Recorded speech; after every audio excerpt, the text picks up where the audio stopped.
Although this whim of going to hypnotherapy is terribly out of character, and the fee a substantial one I could ill afford, my second thoughts are annulled by the hypnotherapist's great beauty. She has rich auburn hair, she's short, wears smart clothes, and she has a soft shushes when she speaks. Her rooms are warm, neutrally furnished. She asked me to lie down, relax, then some more, and to regress.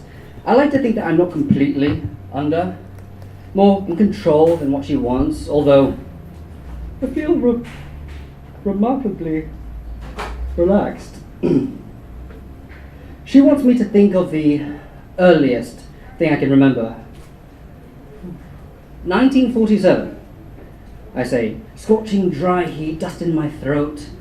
Hold on, I'm only 35. I wasn't born in 1947. That was way before I was born. It was. I may be explaining it in a roundabout sort of way. Sorry. This seems. There's something big in the dirt. I mean, in the ground. They're saying it's a flying saucer piloted by little green men, saying UFO as if the concepts are interchangeable. They're not. Unidentified flying object versus identifying it as a flying saucer, right? You've identified it, and it certainly isn't a flying now, or will it ever fly again? This seems familiar.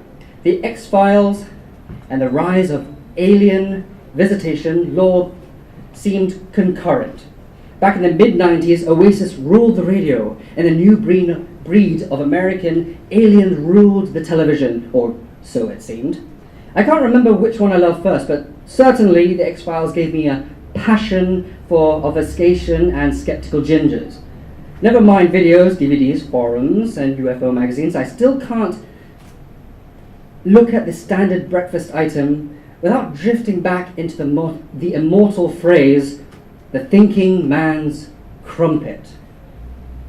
Gillian Anderson, Dana Scully.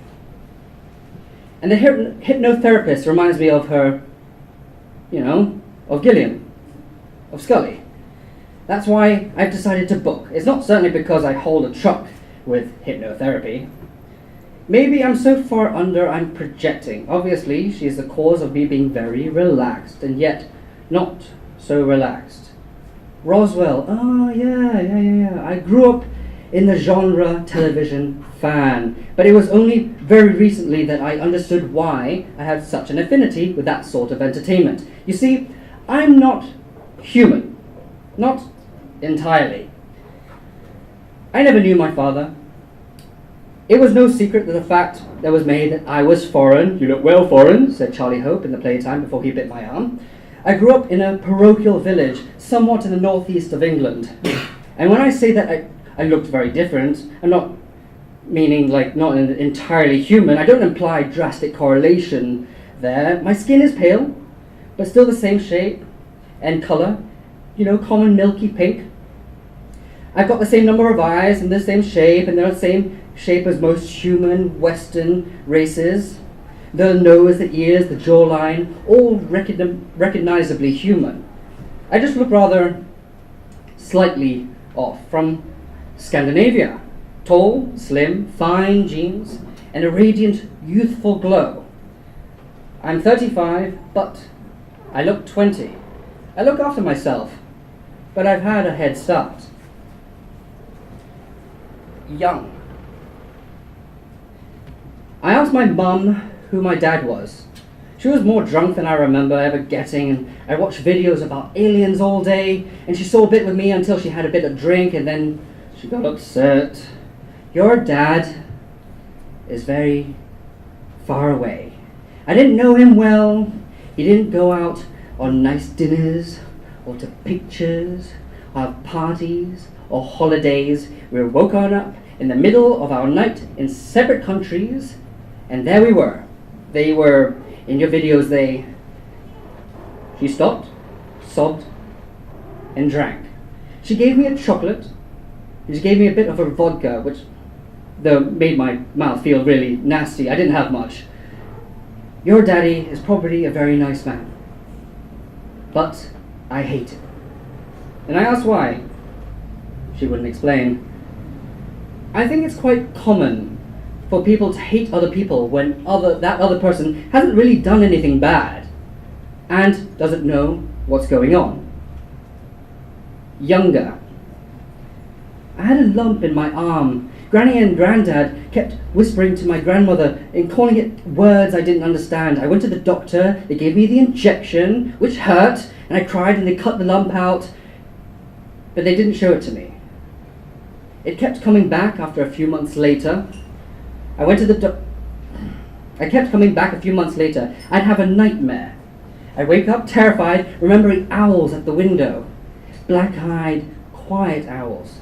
And the lump would be back. And then they'd take me back to the doctor. Now, I find it very difficult to start and keep relationships.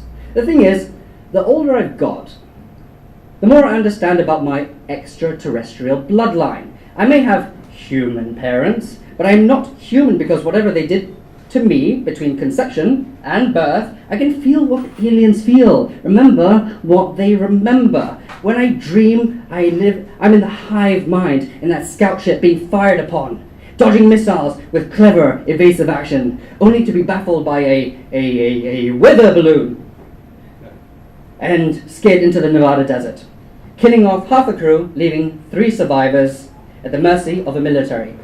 So, a scientific expedition became a slow war. And they crept back, started making strange men and strange women have special babies, plotting. The final stage of a plan draws near. And I should be a worry for them, but I'm not going to be. I'm certainly not going to betray anyone who's helped me lead a normal life. The hypnotherapist says, "Do you agree with the alien plan?" I don't think for very long. I say, "No." There's a long pause. "You remind me of someone," I say to the hypnotherapist. The hypnotherapist stands. I feel as if I should get up, but I don't want to. Maybe am I really under?